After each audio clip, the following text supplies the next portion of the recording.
I almost got in a fist fight with a Yellow Page rep.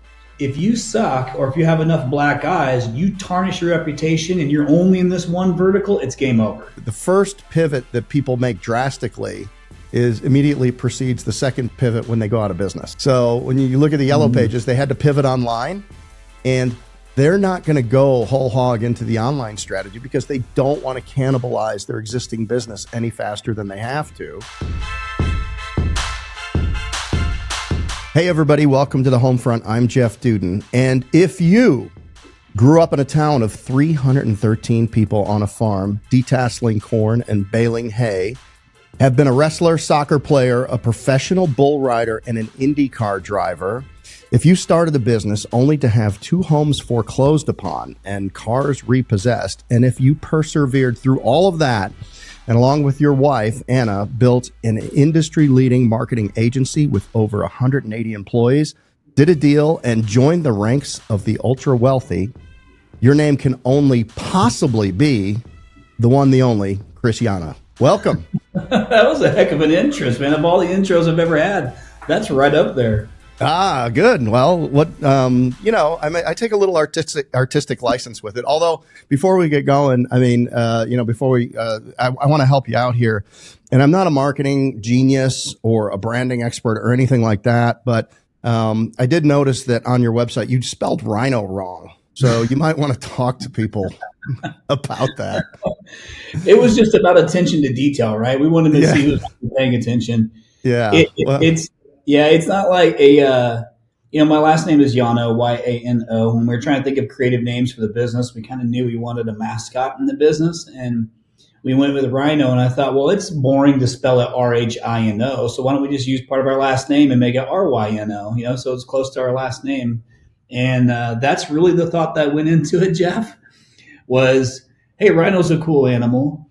It's tough, it's the unicorn of the jungle, if you will. Yes. Has thick skin, but always moves forward. Rhinos don't go backwards. Oh, so great. So anyway, that's kind of where it came from. That's about the gist of the story. And we live the orange life around here. Everything is orange. Orange feels good. And these guys are believers in here. Everybody wears the orange. Look, tight is right. 4 letters. If you can get a 4-letter domain back in the day, then they're worth a lot of money now. So, and RYNO Strategic Solutions is the name of the company. I appreciate you being on, Chris.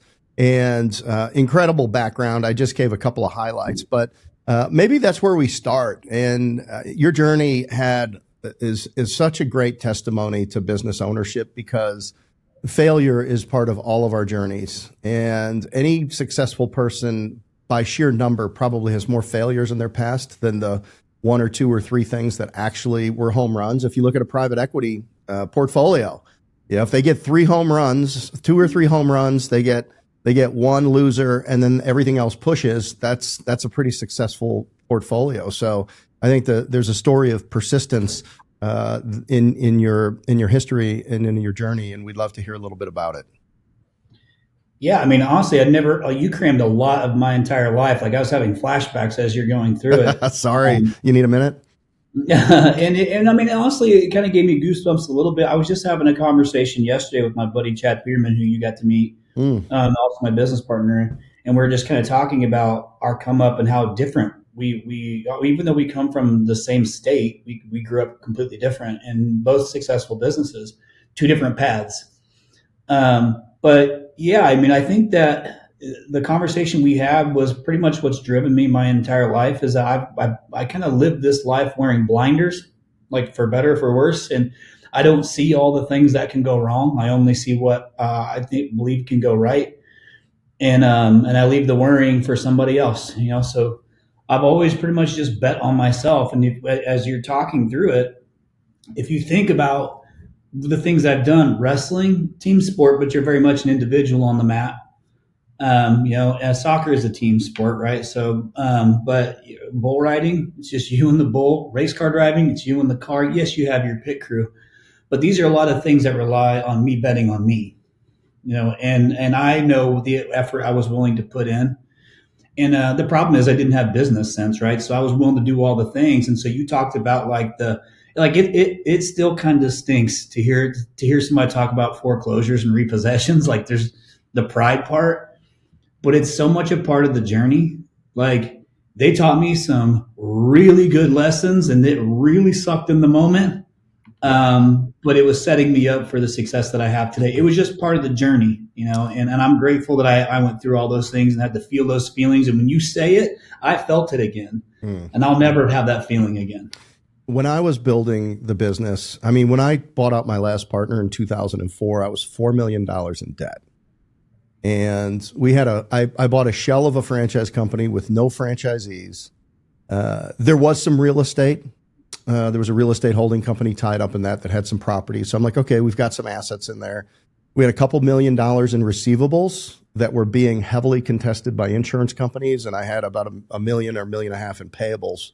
But at the end of the day, in coming out of three hurricanes crossing Florida and us spinning up all this work, my partner had, for lack of a better term, kind of a depression, and he needed, he looked bad, he felt bad, and I had to get him out.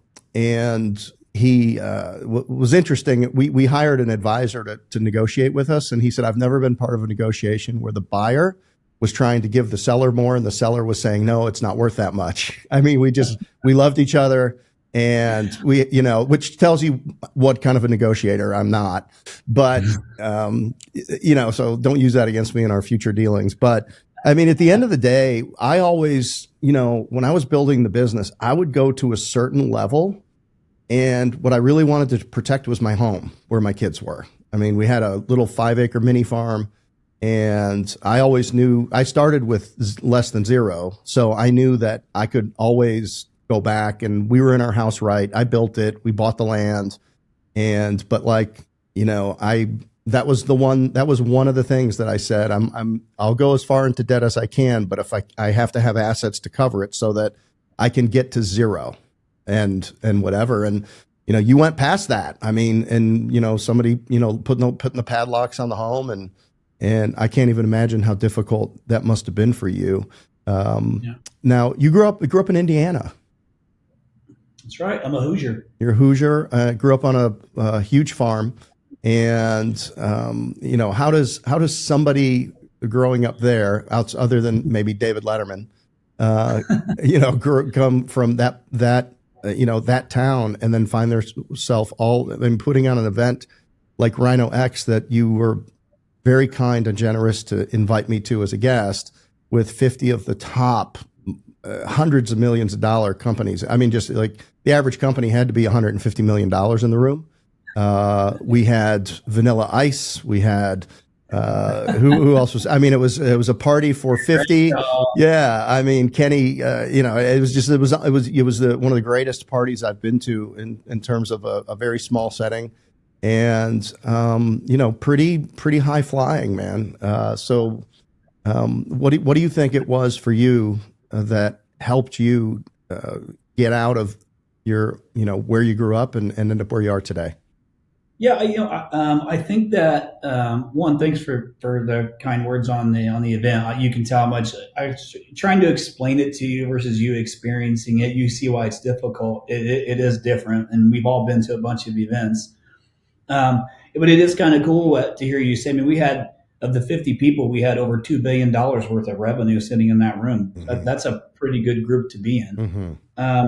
And a lot of it kind of stems all the way back to how I grew up, growing up in the Midwest, and, a farming community with farming family. You kind of learn, to be a gentleman, and pride, and your word means everything. And I always loved being around people. I've always been social.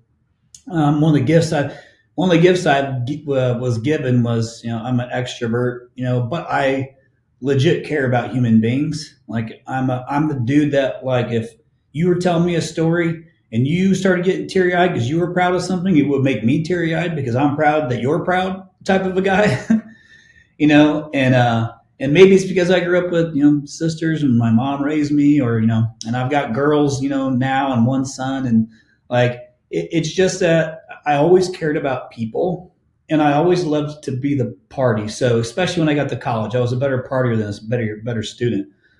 But it's the same thing as I've always been willing to put in the work. learned how to be patient. I mean, when you detassel corn, for those that are listening who don't know what detasseling is, like it's an extra level of suck that you've never even heard of. It is, you think about a cornfield. There's lots of stalks of corn in a cornfield. And what detasseling is you walk down every row and you pull the top tassel off of each corn stalk all the way through that entire field, so that it repollinates the land. You get more ears of corn. Like, it is a awful job. So you talk about learning patience, right? You have to, and then hard work. But at the end of the day, it was, a means to an end for us, and as a part of our family. And it's just, you did what you did. And then when it was done, you celebrated, because you got through all these fields. So I learned some patience, I learned some work ethic, and I learned to be grateful, for even as difficult as it was.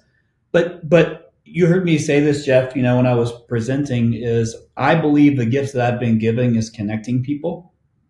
I have a lot of friends because over all these years, 17 years of doing in my professional business, of doing digital marketing for home services, home improvements businesses, I have a lot of friends like you, Jeff, where I have genuine relationships with people. And I think that goes a long way. I like to give without expectation. I think that served me well over all the years. And as we've built the business, I never focused on the actual dollar amount. I focused on the human beings that are running this business, and I focused on the customers, right? And if I just focused on that, like I've done since I was a kid, on trying to make sure I'm kind to people, I connect people, I just take those same things and applied my work ethic, and I let it ride. Now, I told you hear about the losses I had. That's because I didn't know business. I didn't understand how to run a business. I understood the people, but not the business. Right.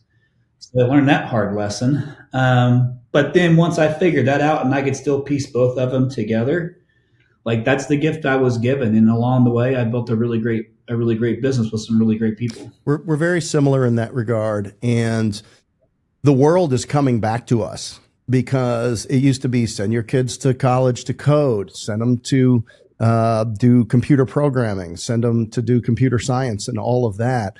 But now, and I've seen it more than one place, is so many of those things can be done with AI if you just ask the right prompt. So the people that coded their way to their tech companies, they're like, yeah, I still keep my hands in it just because I know how to do it and I like to do it. But all the code can be written for me because I know the questions to ask. And the skill set that is going to determine success more than anything else going forward is people that can do the people piece well. Yeah. And actually, you bring up a good point when you talk about AI. One thing that I feel like I've always been blessed with, and talk about having blinders on, is I always wanted to win. I wanted to compete. I wanted to win. And I was willing to do whatever it took to win, meaning effort. I was willing to put in whatever effort it took. And I remember my wrestling coach one time told me, luck is when preparation meets opportunity, which is the first time I'd ever heard that. And I was like, okay, I don't understand what the hell that means, but I'm going to be prepared when an opportunity comes up. And if that means I'm lucky, then I think I get it, coach. And so I was that guy that said, everybody's home for Christmas break. I'm still going to go out and run, or I'm going to go out and do these things. So I thought, in my mind, I know I'm doing more than the person I'm probably going to wrestle the next time. And so technically I should beat them because I'm putting in more work, is the way I have my mindset. It was. But that thing has carried me all the way through this business. And you talk about AI, the thing that I felt so good about over all these years is I knew the biggest companies, like the Ken Goodriches that you met, who sold Gettle for $500 million, an HVAC and plumbing company. The reason I have relationships with these guys is because we got to do business together and they trust me. They know I'm the guy who's willing to be innovative and try all the things out of the gate and do all the testing for these guys to be able to rely on to know what to do with their businesses. So when you paired together the work ethic, the skill of doing the same thing every single day, and the will to try all the new things and be innovative, especially in a crazy market like right now with AI, you can win. And it's, I kind of had, one of my guys roll out at RYNO X. What we're doing with AI is I've always tried to chase down, how do I solve as many problems as I possibly can for you, Jeff, and all of the different brands and all the different, because that's the job I signed up for. So, and I enjoy it. So it's a pretty easy gig whenever you enjoy it. I'm not saying it's not hard. There's plenty of days where it's really, really hard, because now you said 180 employees. Now we have almost close to 400. 2 years 2 years later, we're sitting, almost double. Wow. So yeah, that gets a little more challenging, but like, hey, I like being able to save the day. I'm the man for the job. Yeah. You had early success selling for yellowpages.com, and that was immediately preceding you starting your company, I believe. What did you learn there? Yeah. What did you like and what did you hate? And what motivated you from that experience to start your own business? I think what it did was it gave me confidence, Jeff, that I was good at what I did. And I was making way too much money that a young 20-year-old kid should make, and I was spending it as fast as I was making it. And because I come from nothing, I needed to show everybody, like, look what I'm doing now. I went through that whole phase of life, and it was a very humbling moment when you have a foreclosure. You can only hide so many of that stuff, but here's what ended up sending me into doing my own thing. This will kind of bring it full circle. Is I was able to validate that I was really good at sales. And I was able to prove that I could do it consistently, and I did the right thing. So I wasn't just selling to sell.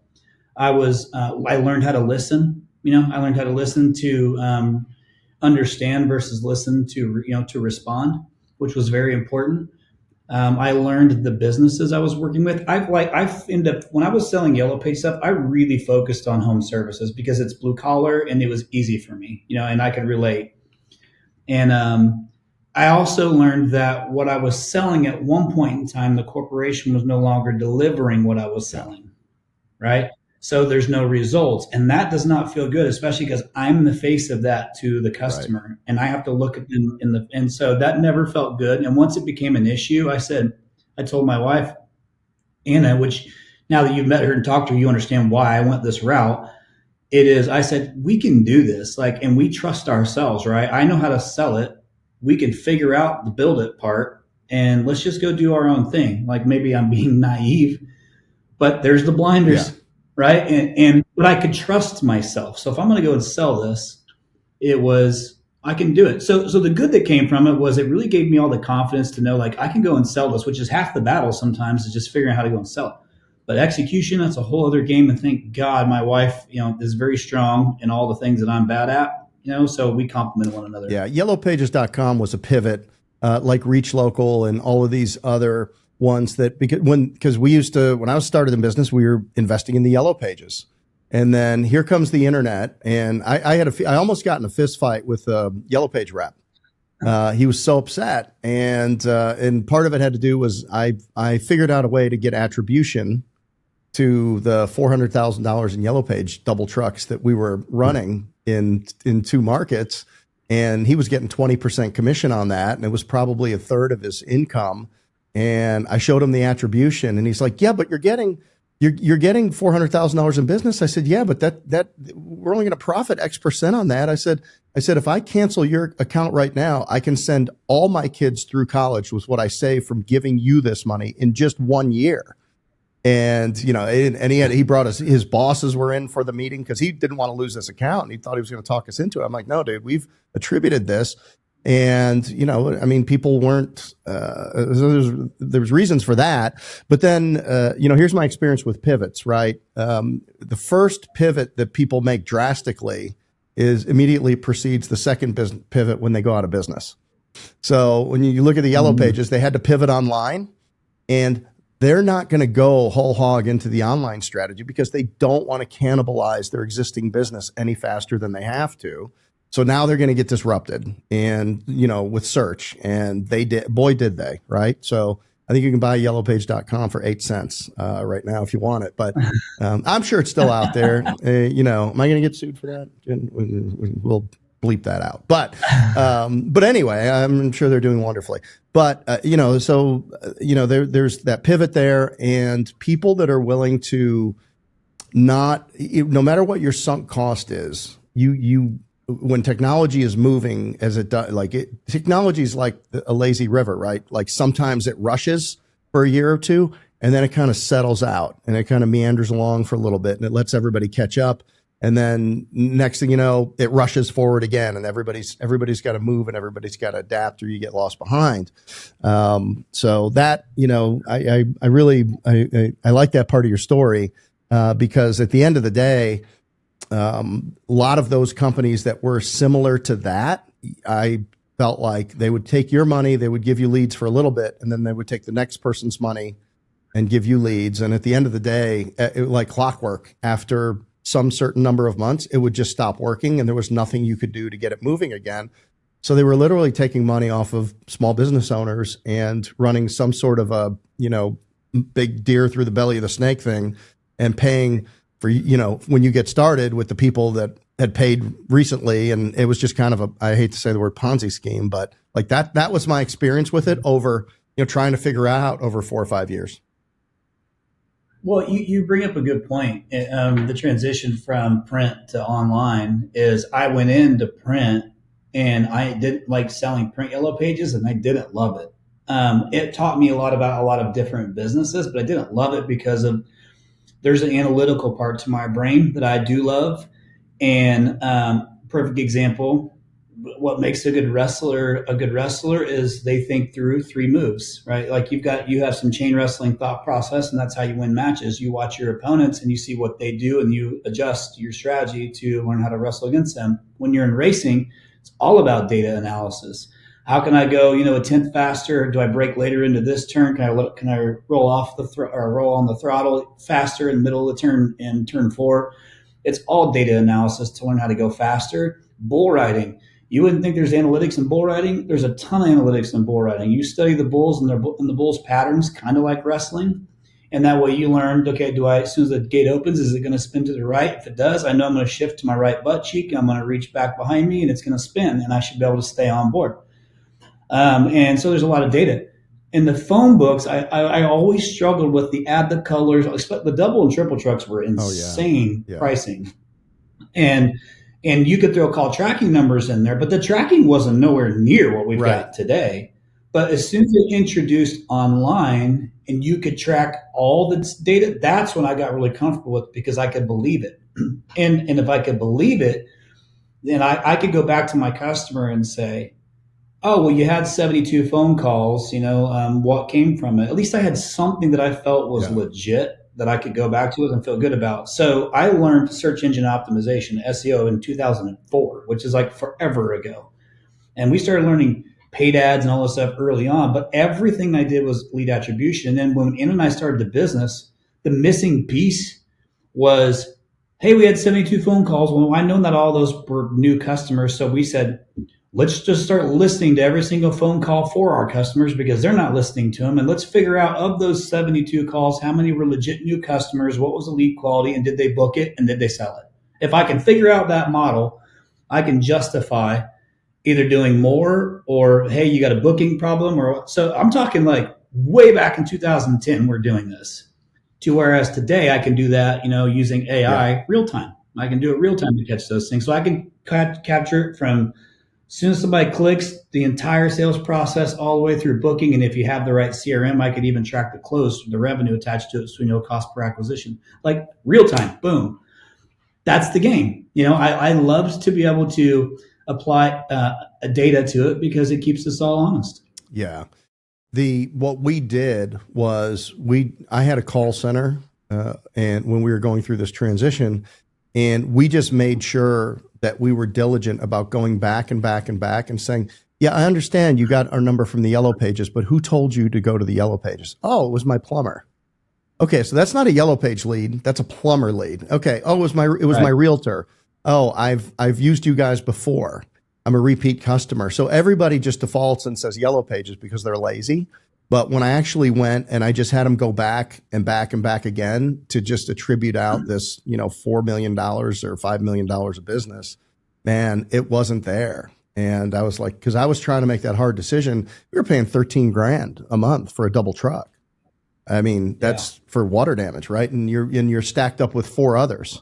So it was pretty insane. Well, so you pivoted, or not, you didn't pivot. You decided to start your business.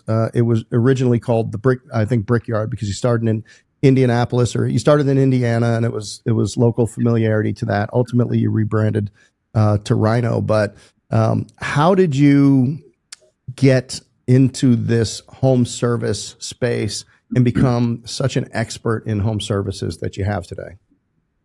Yeah, I mean, honestly, it was like, it certainly wasn't the plan. It was because, when you first start a business, you're just kind of looking to get business wherever you can get it to keep things going. And in Indianapolis, we had a big HVAC and plumbing contractor come on board as a client. And they were actually my largest customer at that point. So we gave them so much focus. And we were tracking because they were two trades. We were trying to track everything we could. And thankfully, the owner of that business was so thoughtful in giving me feedback.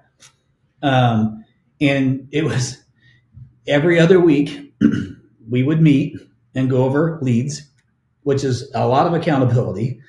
And definitely some were tough, especially in spring and fall for HVAC clients. But we had a lot of success with that guy, and he carried a lot of clout. He was a big player at the time. $40 million in 2010 is a pretty decent home services HVAC plumbing company. But he taught me the business. He taught me how to go get install business. He taught me how to get repair business. He taught me to get drain cleaning business. So he just taught me the playbook. And so I went to Anna and I said, we're really good at this. And we have a really good advocate for us. Maybe we should just focus on this. Let's just focus on this HVAC business. And if we do this every day, we'll be the best at it. That was literally my thought. And thankfully he had because he was a big, in Indianapolis, Indiana, the headquarters for Carrier Corporation, which is a manufacturer of, furnaces and air conditioning units. He was one of their biggest players. And so he was on there. He was like one of the dealer advocates that said, they go to him and say, hey, you had so much growth. What did you do differently? So it was great because he was on a dealer advisory board. And he told us, you want to do more business in HVAC, this is your opportunity. I'll get you in with this manufacturer. And that's exactly what happened. And once we went down that path and the manufacturer started pushing us across the U.S., brickyard marketing no longer made sense. And that's what set us down the path. And it was heavy HVAC right out of the gate, which if you think about it in today's terms, Chad and I own a roofing business. We literally run the exact same playbook for HVAC that we do for roofing, repair, installation. Right. And with a lot more data, but the playbook has been the same. And once we learned the playbook, you could plug and play plumbing, you could plug and play restoration, you could plug and play electric, you could plug and play with some tweaks, but the playbook worked. And so I just decided I'm gonna be the best at home services. I'm gonna build that reputation. And we did it by doing a great job for years. Because you figure the opposite is if you suck or if you have enough black eyes, you tarnish your reputation and you're only in this one vertical, it's game over. Your business is game over. So it was a risk. But it was a risk that ended up paying off. So that's how I ended up in this space. Is I kind of got a little bit lucky, but like my coach taught me, I was prepared, when that happened, to take advantage of it. And that's where we are, all these years later. Well, like you said, maybe you were a little bit naive. You said, I know how to sell, but we're going to have to build the systems. And I think Anna's an operator and you're a salesperson. So you got a great complementary life and business partner in Anna.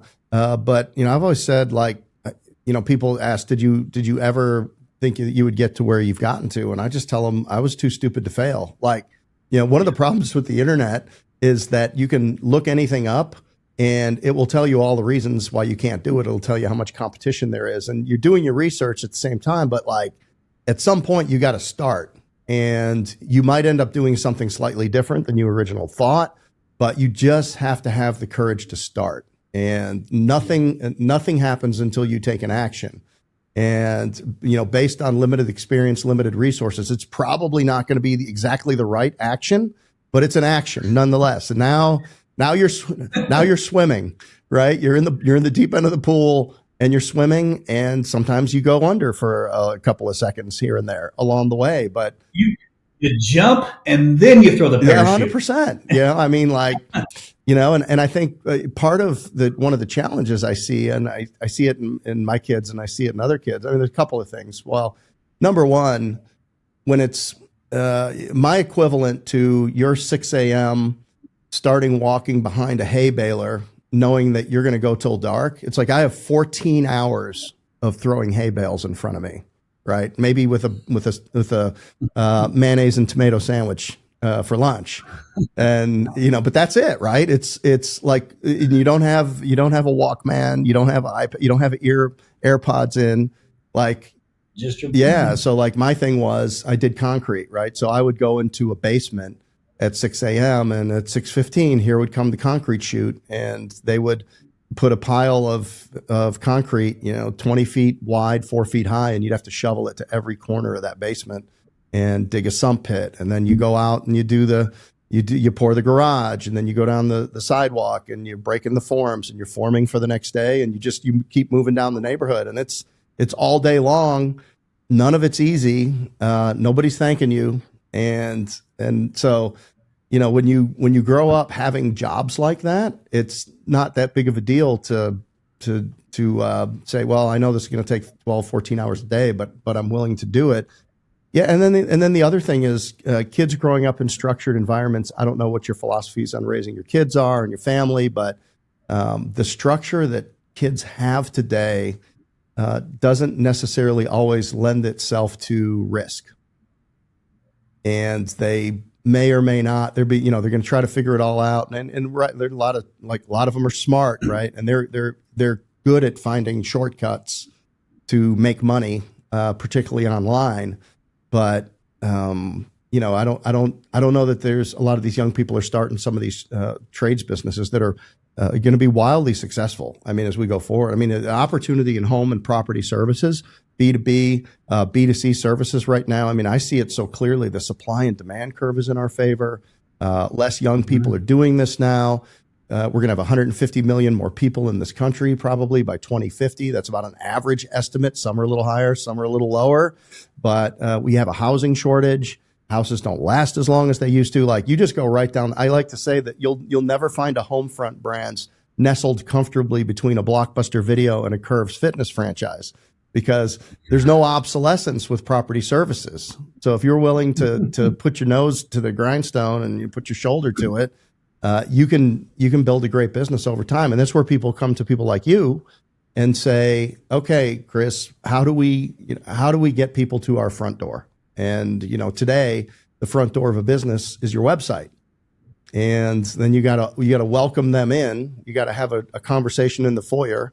What are you looking for? What do you want to do? What do you need? Why, would you consider us coming out to do it? And then you go have a conversation at the real front door and you get it done. So, I think you're in exactly the right spot. I think HomeFront Brands is in the right spot. And, I'm excited about what we're going to be able to do together to really build, across our platform with RYNO. Yeah, me too. And it's always fun when you get to do it with people you enjoy doing it with. And that's kind of the phase of life that I'm in is, I like to, it's a lot more, I mean, listen, it doesn't mean we have to be friends to be a client of ours. I'm not saying that, but it's certainly more enjoyable, because like business is hard enough and it is fun, and I built a lot of those people that you met are people who I've, worked with for a lot of years and have had very successful exits, and, and they were there because, I helped them and we built a friendship. Like, that to me is very cool. Goodrich is a perfect example of a guy who, calls me on Thursday last week, said, I'm flying down to Cabo on Saturday. I'm going to pick you up in Phoenix, and then over in Scottsdale, and we're going to head down. And I was like, oh, like, doesn't ask me, just tells me. And I'm like, well, I have 4 kids, so it doesn't quite work that way. So I asked Anna, and she's like, we can't make it happen. But the fact that he says, I'm going to come pick you up and we're going to go to Cabo for the week, obviously he flies private equity. He's got his own jet. And so is cool. Like, we built that relationship over the last decade, But my philosophy on like real quick on kids is I have 4 kids. I have a 24-year-old about to be 25. I have a 18-year-old. My oldest 2 are daughters. My son is 13, about to be 14, and then my youngest daughter is 10. They've all seen us at different phases of our business, right? They've all experienced it. Our youngest is by far the scariest right now because she's seen us, at our prime. My son got to see a little bit of both, but all of them, we don't hide from them when it's hard. We talk about when the business is hard together, so that way they see what we have is it is a privilege, but we earned that privilege and we worked through hard times, and that everything that we have is something we fought hard for. And we try to do the same thing with them, whether they're in sports or choir or school. And we don't give them things. They got to earn it. Like, they have to work for stuff. No different. Like, they know where I come from. They've seen it. They're not impressed by it, right? But they've seen it. They think that the farm is cool for about a day, and then they want to leave. Yeah. But that's my philosophy, and I think that like those are the people that will win the day. Those are the people that will win the day because they're going to go into a market against a much softer opponent. And they've got some structure, right? But there's also a lot of really great talent in the young staff. You just got to learn how to get the talent out of them, and then what to teach them how to be better. And it's just part of understanding. It's like personality testing. You just have to understand that they come up a little bit different, and how do I get the best of them and find their talent? So, some people will say, "Oh, these young kids don't know how to work," and sometimes that is true. But they do have some good nuggets in there. You just got to be willing to find it. There's so many great kids out there. So we're partnered with Ben and Candy Carson and Carson Scholars Fund, and we build reading rooms in schools. And we'll find a school. It's about $20,000, and we'll find a school, and they'll allocate a space to us, and we'll fill it up with furniture and decorations and books and all of that. And we just had a dedication last week. It's on my Instagram. I saw it. Oh, did you? I'm glad you saw it. I saw it. I was so this is one of the things I love about you, Jeff. Like, you have a big heart, and like those are people I like to be able to work with, because giving back is half the battle. What does it say right here? Gives back. Yeah. Like, that's a big thing for us is, the Lord giveth and the Lord taketh away. So we got to make sure we continue to bless others. These kids were great. I mean, they were amazing. They were so thankful. They were smiling. They were, you could tell that they had been well led. They sang us a little song or read us a poem. And then, we sat down, and of course I did crowd work, right? I'm like, okay, I sat down at a little table with them. I'm like, all right, what do y'all want to do when you get older? And it just, they're all just going bananas about all these different things. They want to be president. They want to be this, they want to be that. And, there's so much upon the shoulders of those children is our future. And, and there's so many good kids out there. But has truth ever been more at issue, and has truth ever been more important? Because one of the things I say with kids, and it was a horrible question for you to fill that space. But so, like, one of the things that when people ask me about parenting, it's like a couple simple rules. I'm like, always tell them the truth, man. Like, if the cat didn't run away, daddy accidentally ran over it, or you didn't make the team, and it's not like, they're not going to have the team and I'm going to hide you from it. It's, you didn't make it. If it's important to you, I can help you figure out how to try to make it next time. But these are your options, because once you lose the locker room with your kids and they know you lie to them, whether it's to protect them or you think it's in their best interest, like, they will never tell you the truth again. They'll never listen. They'll just manipulate you because they can't trust you. And I was too stupid to know better than to just tell my kids the truth. But in hindsight, I look back at it, and we developed if they want the skinny, man, like, they come to me because they know I'm not going to sugarcoat it. I'm going to give it to them. And they also know I won't rescue their little butts. I got that right on the second half of the kids, not the first. I learned the lessons from the first two. Yeah. Yeah. And it's not, I mean, we want what's best. We're trying to do what we think is best. So It's nothing negative. It's just the wrong tactic. And it took some learning. And like Jeff, my oldest daughter, I was just in Monterey. And she graduated from college with a mathematics degree, which is congratulations. Thank you. And then she went to the Air Force, And she just graduated from like the most prestigious language school in the entire world to go into intelligence. Amazing. So she wants to be in intelligence. So like talk about a proud dad moment. And that's the one I got the most wrong on. Wow. Right? It was her, because she was, she was with us through those times when we had the repossession. Like she was the one that felt it all and seen it all. So I was able to course correct with that one, but that was a perfect example of somebody who, it was just, she knew once she got old enough to understand what I was trying to do. But in a lot of ways too, I think that some of the ways that we push them, is, you kind of bank on, you like, hope I'm doing it right when she's old enough to understand, and it's not an exact science, and they're all different, and all different.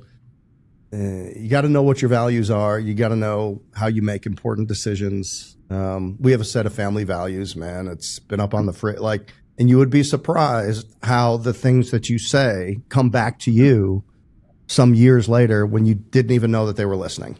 And it's like, okay, well, we stuck with it. They acted like they didn't hear it, but ultimately they heard it.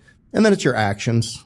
It's like, what do? They watch you if you're sitting on the couch and you're, whatever it is you do, that's they're patterning off of that. But, well, this is awesome, but I do have a couple marketing things to get to. We can talk about family and kids all day, man.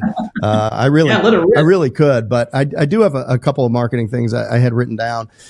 So, what are some of the things that, if I'm a small business owner today and I'm listening, what are some of the things from a marketing perspective that get in the way for you? You get a client, you guys take a look at it, and you're like, this is going to be a problem for us to have success with you. And one of the things that comes to mind is branding.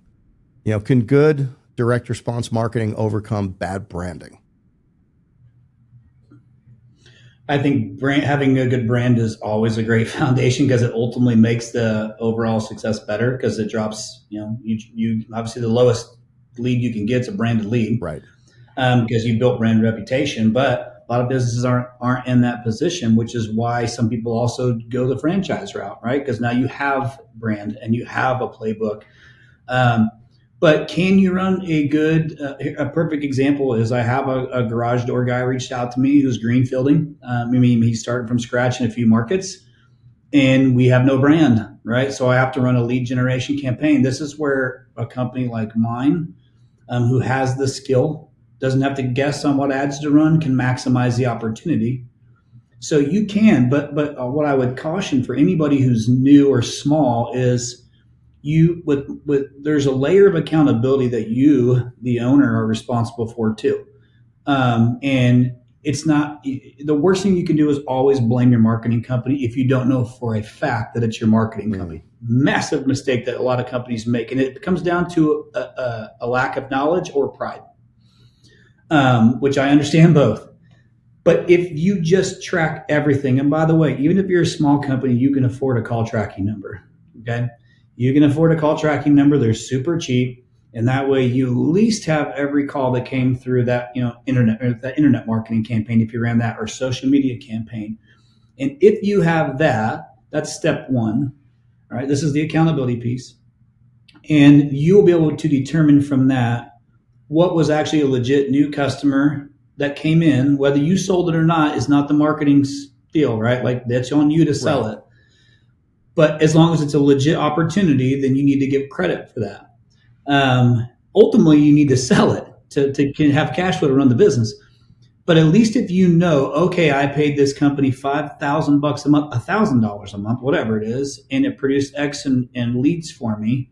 So my average cost per lead is $80, but my booking rate, to close it was 30%. Well, I need to work on my booking rate. That's a blessing for you to have that information. Right. And if you can let go of your pride, you'll know, okay, it's not a marketing issue, it's a me issue. Vice versa, if it is a marketing issue, then you'll know that too. And so when you go back to your marketing company, you can say, hey, of that, this is a bunch of junk. And the reason a lot of these leads came in is because you put free XYZ. Well, then you can call it out and be confident with it.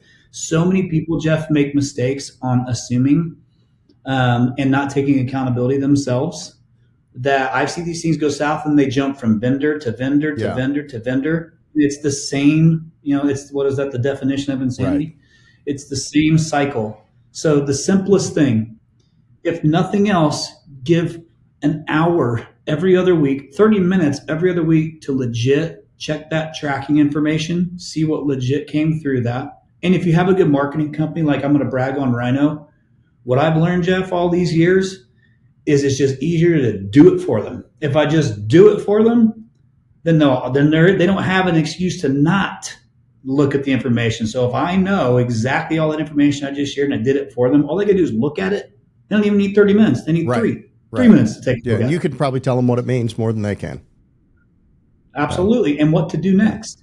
Yeah. So in my simple brain, when I think about marketing opportunities today, I kind of organize it into like a pyramid with three distinct levels in it. So the first level for me is foundational marketing, and it's kind of the thing that everybody needs to have competency in. So it's your websites, it's your search, it's your map pack, it's your Google, it's all your Google stuff.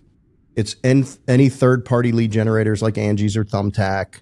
It's your SEO strategy on page and off page, right? And it's your PPC partners, right? So they're at the foundation, like there's that, okay? And it has to be, you've got to have a converting website. You've got to show up in search the way that you need to show up in search. Chat's coming on. There's some interesting things going on in those regards. And some of that's gotten a little bit more complicated, and it's been frothy with AI to try to figure out like what to do and what's in and what's out. But that's your fundamentals, right? That's your front door, and basically your general invitation for people to walk to your front door. The second part of the pyramid is what I call conversional. Okay. These are all the extra things that you can do from the time that somebody sees you to get them to, and gets to your front door, but to get them to convert to a booking, right? You got to get them booked. So there's all kinds of new tools that are in that conversional thing. And I think the people that rush to those first are people that really, that leveraged those types of opportunities, because many of these tools weren't available 3 and 4 years ago that are available today. And I learned a lot about this when I built a fitness brand, because we had an attrition rate that every month was problematic, and we were in a hyper competitive space, and everybody's looking for, so like we would have new offers. We had seasonal offers and campaigns, and then we had special offers and things. And then, so somebody comes in and does an inquiry, they're getting a text back with a picture of the trainer saying, showing up for your booked appointment, and we're constantly hitting them and saying, you're going to be there at noon tomorrow, right? Make sure you bring your water bottle and your this, that, and the other thing, and get there 10 minutes early, because we want to go through it was a boxing concept, right? We want to go through the stuff with you. So there was all these different ways to engage people to make sure that you were increasing your booking rate. And then at the top of the house is campaigns. So now that you can convert, now that you're fundamentally strong in all the ways that you need to be strong, where are pockets of people that somebody that's curious and thoughtful and knows the business needs to say, hey, we're a fencing business. Maybe we should run a national campaign to every pool contractor that exists, right? So now you're layering them into the conversion tools, which are then kind of engaged and incorporated into your front door and your assets there. So in my simple brain, like that's the way I think about it, because that's kind of the way it's evolved. And now I know when I talk to professional marketers like you run up and down the pyramid kind of interchangeably. But I think that, there's enough, anyway, that's kind of the way I look at it. I have this presentation, Jeff, I've given probably about 1 million times. I could do it in my sleep, but it still rings true today. And it's perfect in the franchise world because we have brand guidelines. It's called the 6 P's of marketing. And it's what I've learned over all these years of no matter what size of company you are, I guarantee there's a P in this 6 P's that you're missing or you're not executing well on. And a lot of you said conversion, which is like the favorite word in RYNO is conversion, because that's really the tool that we pay the most attention to, is what's converting and at what rate and at what cost. 6 P's. First P, product. Why do we make it difficult for people to understand exactly what you do? Like, let's not assume that they know what you do. If you're in restoration, how much restoration? Like, what all are you doing? If you're in roofing, is it residential? Is it commercial? If you're home services, well, what home services? If it's pool repair, are you also doing installation design? Whatever it is, don't make the people guess, because people aren't wanting more time. They want less time to find out exactly what you do before they move on to the next person. So first P is product. Make it super easy for everybody to understand exactly what you do without even having to scroll on your website. Second piece, place. Just because you've been there forever doesn't mean everybody knows who you are. So, and you might say, oh, I work in Indianapolis, or I might work in Charlotte. Well, where else? Let's talk about the suburbs too, because people who live in the suburbs want somebody who's going to be in proximity close to them. So make sure it's clear where all you serve. So you got product and you got place.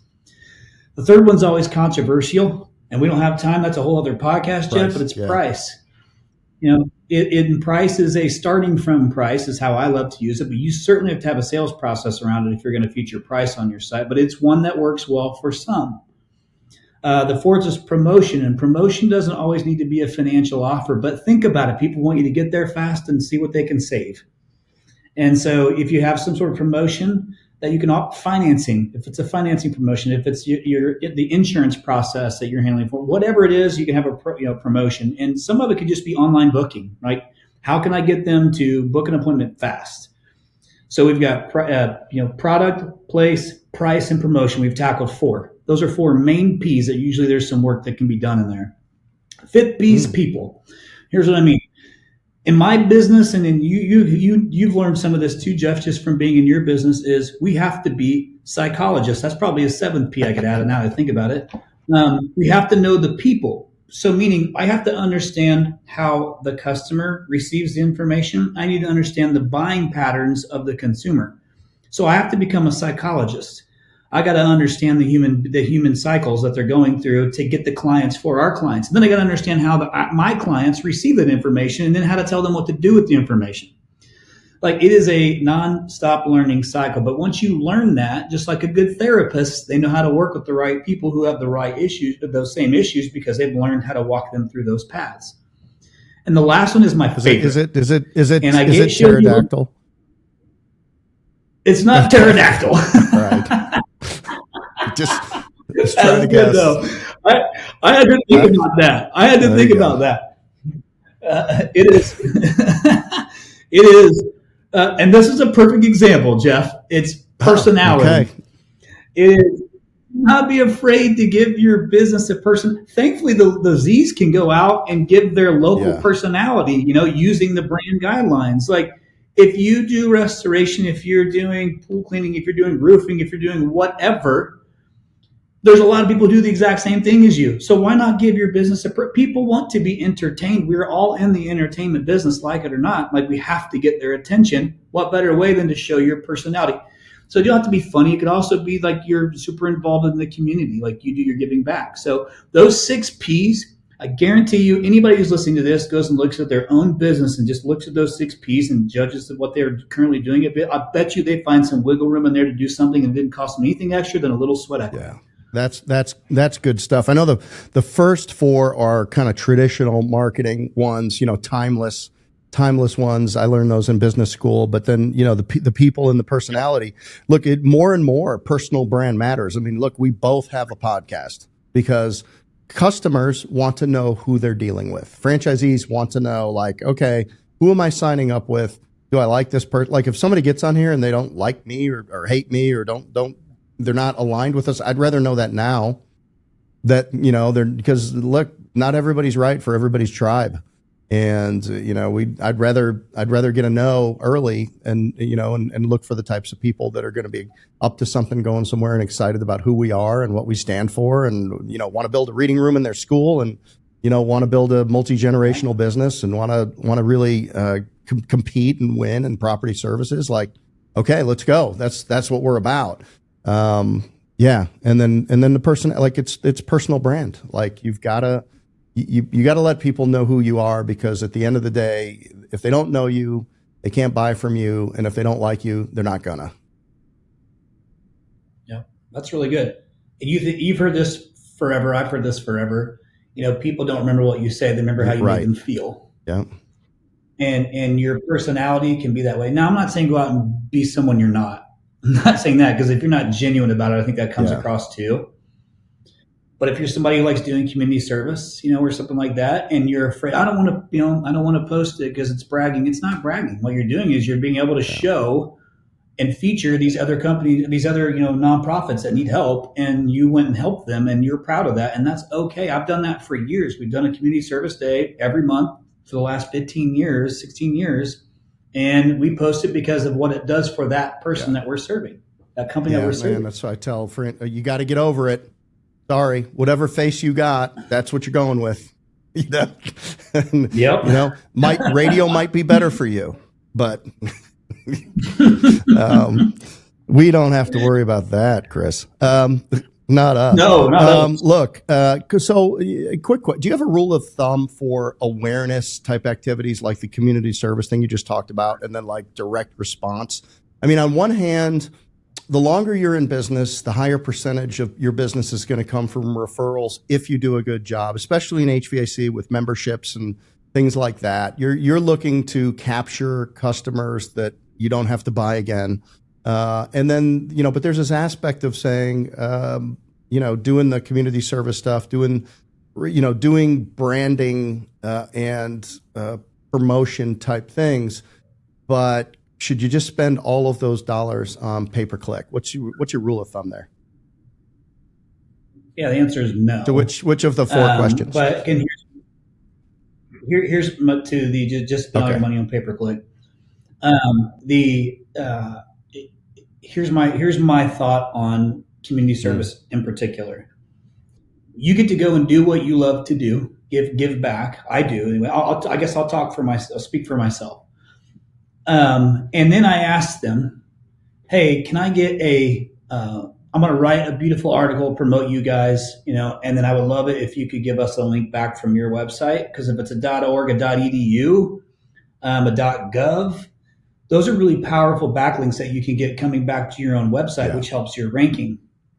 Right? And the better the ranking, listen, though it's not written anywhere in black and white, I can tell you with 100% belief that the better your ranking, the better the cost per click that Google charges you when you're running paid advertising. So the better the ranking, the lower the cost per click.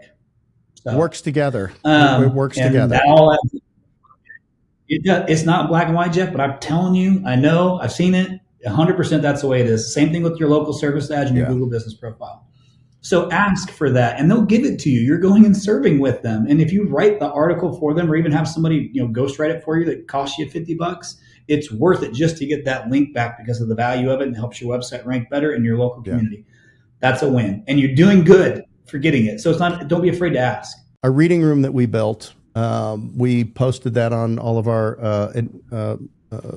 HomeFront Brands LinkedIn pages and social medias and all of that kind of stuff. What would you do with that? Like, how would you advise us to leverage it? Would you do a press release? Would you send it out to industry things? Would you make sure that Carson Scholars, what would be your top three things that make sure you're doing these three things with that piece of content? Yeah, and I think one thing before I get there, Jeff, too, is I'll tell you what else it does for your team who gets to participate in it. Like for us, if you can imagine me going to a private equity partner and saying, oh, yeah, by the way, we pay everybody's salaries for 4 hours, every one Friday, every single month to do nothing but community service. That's a big ask. But the value is turnover. Like when people go and do community service together, the bond that your team creates is so strong that you minimize turnover in your business, which turnover costs money. All right, so you minimize turnover in your business. People want to work harder for one another, which ultimately ends up being a better result for your clients. I am a big believer in that process. So what can you do? Listen, I love video, like especially today. Think about short form video for all of our stuff. And people love feel-good stories. Jeff, I still watch the soldiers coming home and seeing their kids, and I still get all like well up and green. Oh, it's the best. It catches me, right? So when you're doing good, I think a lot of people in this world love to see the feel-good stories. And so video is a big deal. And short-form video is an even bigger deal right now. So you should promote those things. And then think about what the perception that shows because, perception is reality. But think about what people who aren't even looking for you see, that this is what your business is about. So when it is time to make that decision and they can associate you back to this feel-good piece, remember, people remember how they make them feel, not what we say. There is a connection there. This is the psychology of the business. It's not a short-term gain. It's a long-term gain. But once the ball's rolling, the ball's rolling. But people connect this good right back to the business, which then ups the close ratio, ups the revenue attached to it, because the belief and the trust in your business is already there. You created that as part of your brand equity. Yeah, 100%. We do so much of that type of stuff. And I mean, joining a franchise, if you're coming out of corporate America, there's a certain obstacle and mindset that you've got to get to a certain place to be able to do it. Many of our franchise owners are very sophisticated, high net worth existing business owners that, they understand that businesses are high class assets. They don't want to start another one, but they want to do another one. And like, we're a portfolio company. Yeah. And HomeFront Brands is like a monopoly board. We have very high quality businesses. You can get inside of it. You can start with a house on Baltic. And I always tell them, you win the next opportunity in life by succeeding in the one that you're currently in. So build this business, be top 10% in the network, be engaged, be a good citizen, do all of these things. And then you have an opportunity, if you want to stack on another one of our businesses or expand your footprint or whatever. I mean, my gosh, there's success story after success story in franchising, whether it's Jerry Richardson, who founded the Panthers, but started with one Hardee's when he quit the NFL and ended up with 400. I mean, so it's a wealth creation business model that people can get into. And we've developed a particular playground for people that want to build generational wealth and, create economic freedom and financial security for families on Main Street, USA. That's a big part of our why, in addition to the children and veterans. And one thing that I bet you all those guys, even the people you just mentioned, this is what I've found is a common trait amongst all of them, is no matter what status, no matter what money you've made, no matter what you've accomplished, is that I bet you they're all still students, always trying to learn, understand new game. Most successful people I know, these guys are my closest friends, who have no reason to have to work anymore ever, still are constantly trying to learn and be students and implement new things. That's part of their game, is to always get.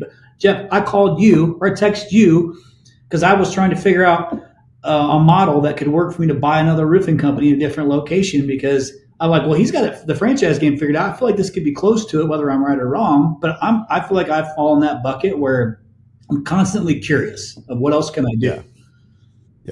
Yeah, 100%. And if you have an abundance mindset, there's more than enough for everybody. Mm-hmm. I agree.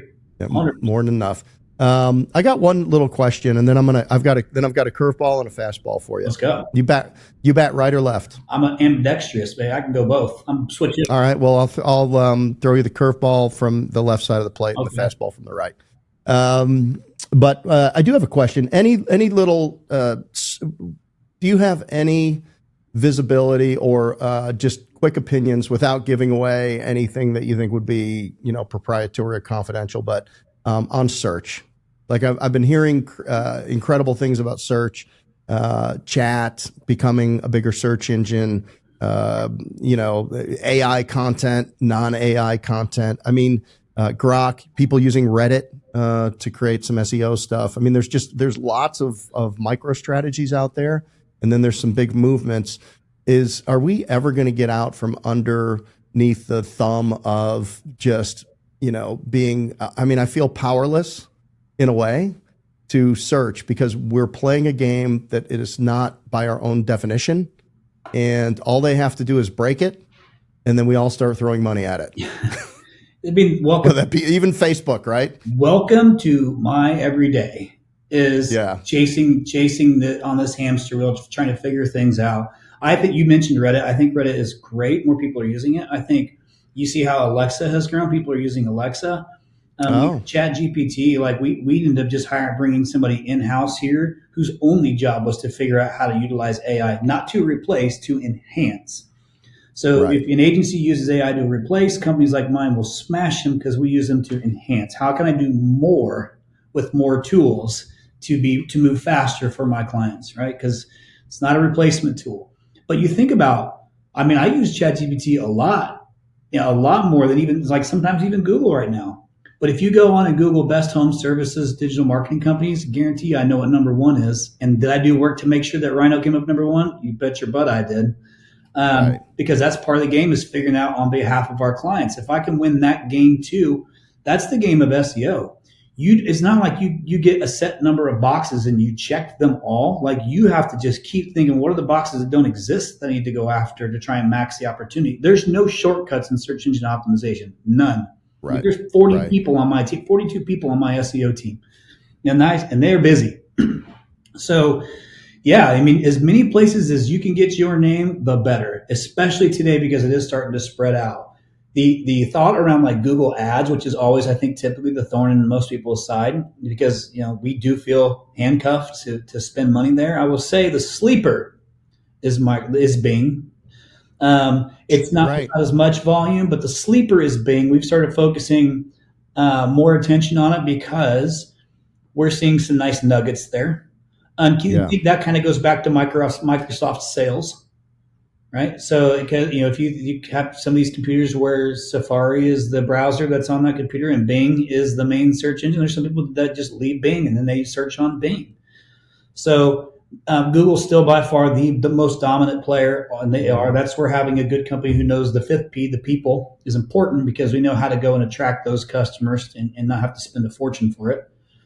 And you got to know what ads, to your point, Jeff, is how to run the right ads that say the right things to get someone to convert and click on them to get into the site. That's part of having an agency that understands that fifth P. But we're chained to it. I think the biggest thing we should be paying attention to is how Gemini, which is Google's AI search, is going to react to ChatGPT and how they're going to overcorrect. But it's still, think about it. It's what you see when you do a search, right? It shows you right up front. The Gemini search gives you an answer. And here's what I think is going to happen. Again, this is me dealing with Google. Came to us back in 2014 when they very first launched what was LSA today, was called Google Home Services. And it was the now green check. So we beta tested that for them before they ever rolled it out. And I saw the progression of it happening, exactly what I thought was going to happen. And I believe that there's going to end up being a paid portion of ChatGPT and Gemini. Of course. I think that's exactly where it's going to go to.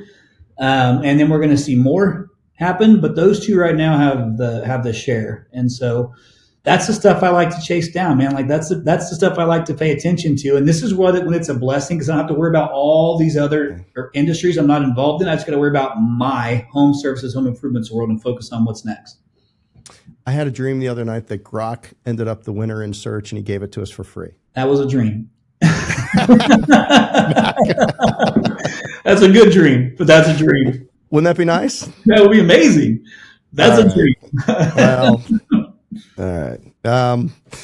We can hope. All right. Here's the curveball. To you, Chris, experienced business builder, life liver on many different levels. If you, gun to your head, 90 days, okay, you've got to build a business that you're not currently in, and you had to pick it right now. What would you build? What would I build? A roof? Well, I guess I'm already in it, so I can't build that one. I would say probably a garage door business. Okay. It's similar. And I think about what are the connections I have that could help me build that business. Yeah. I have the knowledge to be able to handle the digital marketing side. I understand how important video production is, and I'm not afraid to pull the trigger and try things. But I would rely on my resources that I have who've done it, and I would go ahead and build a business that way. And even though I've not owned one, I understand the playbook of how to build the business now. And so that would give me confidence. It's in my wheelhouse of things that I could do. Maybe I will, Jeff. Let's go build a garage door business. Well, there you go. There you go. We've got a friend. I know the buyer. Yeah, we know the buyer. That's right. And he'd probably be, and knowing him, he'd be fine with it. 100%. Like, yeah, sure. Yeah. He's an abundance guy. Very generous. All right. Last question. If you had one sentence that to use where you wanted to make an impact in somebody's life, what would that be? I would say, I don't know that it's a sentence. I think that that I just shared this yesterday. I use Bible verses to kind of help me through different phases of my life, but I've always had one that's always seemed to be fitting in every phase of life that I've ever been in. So I'm going to share that. That's okay with you? Yes. And it's tattooed on my body. It's Joshua 1:9, and it says, "Be strong and courageous. Do not be afraid. Do not be discouraged, for the Lord your God is with you wherever you go." So it gives me three critical things in that sentence that has carried me through. And it's took on different meanings at different phases of my life. I'm talking, I got this verse back in like 2010 when I didn't understand it. And it is, be strong and be courageous. I have courage and I'm willing to put in all the work. I'm strong. I've got will. And then it says, wherever you go, which means no matter where I'm at on my path, whatever I'm at in my journey, I have both of these things that I can rely on no matter where I am. And that's given me so much confidence in anything. I mean, Jeff, I've used that in my life. I just gave this same verse to a guy who's going through a rough time already. And I said, hey, a guy like me who's running a $93 million company today, sat at a boardroom table last year, and I felt like I had imposter syndrome. Me. And then I sat there and I was like, wait a second. I know what I'm doing. Private equity doesn't know how to run these businesses. I know how to run this business. But I still had imposter syndrome. I had to revert right back to myself and say, what's this verse? Yeah, I belong. So I still go through it. So I give myself that stuff every day. But I gave that piece of advice. And anybody that's listening, even if you're, no matter what your religion or faith is, you understand the message in that. And the message is self-belief, and perseverance, and will. And man, like I've told you from the beginning of my journey, these are the things when I came from nothing, like you, Jeff, we came from nothing and built something. I built it on the back of those things. Perseverance, the will to win, and the blinders on, focusing on what I can do and not what I can't do. Perfectly said. Thank you. You're welcome. All right. We're going to leave it there. Chris, how can people get in touch with you or get in touch with RYNO? Yeah, I pretty much live my life on the record, so you can find me just about any social media platform. There's not a whole lot of Chris Yanos out there. Yeah. So you can find me on social media. We also have a podcast that Jeff will be on, which I'm excited for that, called To The Point Home Services Podcast that we do weekly, that my old partner, Gary Vaynerchuk, got me involved in, a little name drop. But yeah, you can pretty much find me anywhere on social media. I'm not hard to find. You can Google my name and you'll find me pretty easily. And if you reach out to me, I promise you I will respond. Awesome. Well, fantastic. Chris, thanks for being on. Jeff, I appreciate you having me on. It's always good being able to connect with you, brother. This was great. Yeah, this was fun. This was great. So the unflappable Chris Yano here with Jeff Dudan, and we have been On The HomeFront. Thanks for listening.